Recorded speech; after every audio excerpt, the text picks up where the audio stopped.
Hello, church. It's Pastor Jeremy coming to you from the parsonage with another weekly devotion.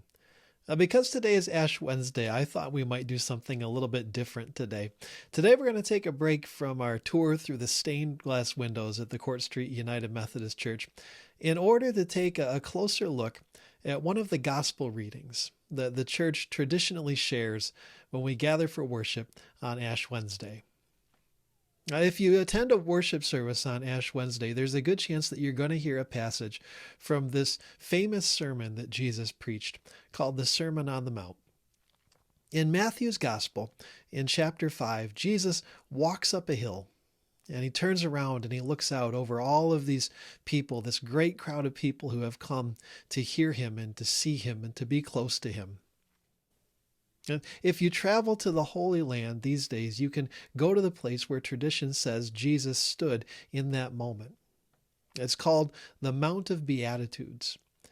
And from high up on that mountain, you can look out down this long sloping hill and out over the waters of the Sea of Galilee.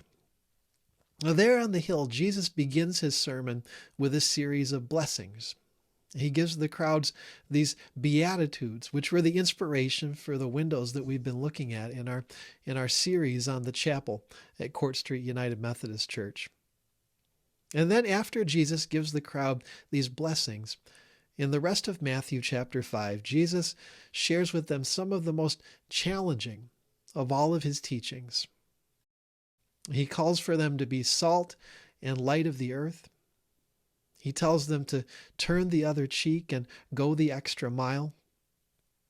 And then at the very beginning of Matthew chapter 6, Jesus says these words, "Beware of practicing your piety before others in order to be seen by them, for then you have no reward from your Father in heaven." And then Jesus goes on to warn his disciples that whenever they do a good deed, or whenever they make a donation, they should avoid blowing trumpets or drawing attention to themselves. Instead, Jesus says, don't let your left hand know what your right hand is doing. Do your good deeds in secret, where only God can see. And then he warns them not to pray on street corners or to use lots of fancy words to impress people with how deep and how spiritual they are.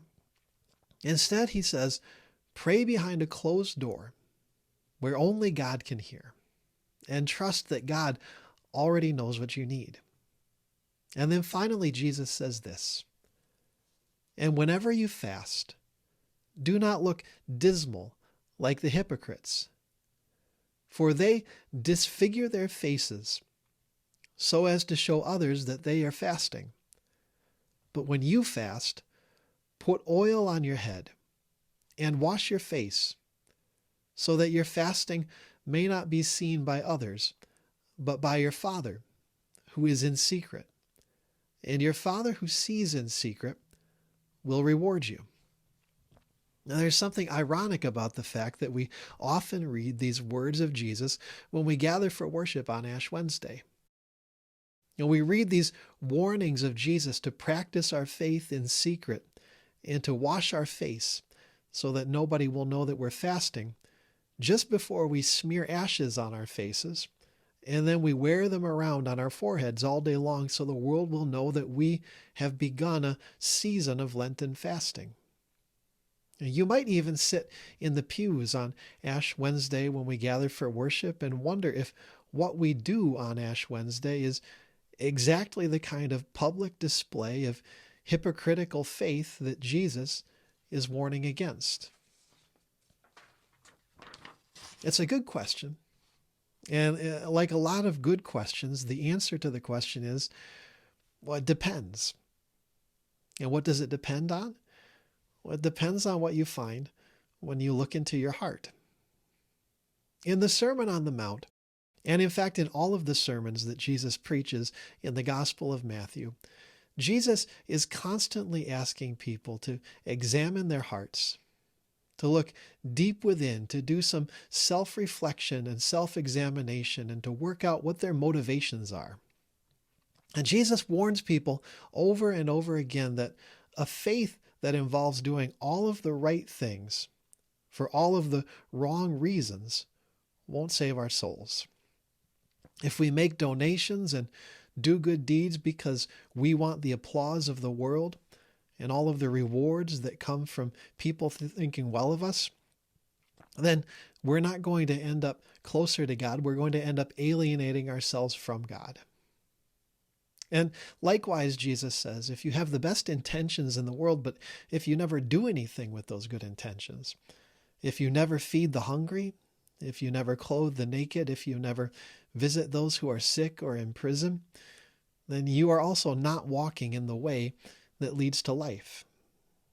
The sweet spot, according to Jesus, the place where healing happens, the place where new life happens, is when our heart is filled with love and our hands are moved by love. That's the way that leads to life. And that's what all of us are aiming for. And the path to that place begins with humility and confession. It begins with honesty and self-examination. The journey to that kind of deep spirituality, authentic relationship with God begins when we ask ourselves, what is in my heart? Why do I do the things that I do? That's what Jesus is really calling us to do in this passage from the Gospel of Matthew. And that's why this passage is the perfect choice for us to read on Ash Wednesday. Would you pray with me? God of new life, you see what we do in secret, and you hear what we say in secret. Give us the courage to look into our hearts, that we would seek our rewards only from you and not from this world. Through Jesus who taught us the way. Amen. Well, thank you for spending some time with us today. You can find a new devotion right here every Wednesday at noon.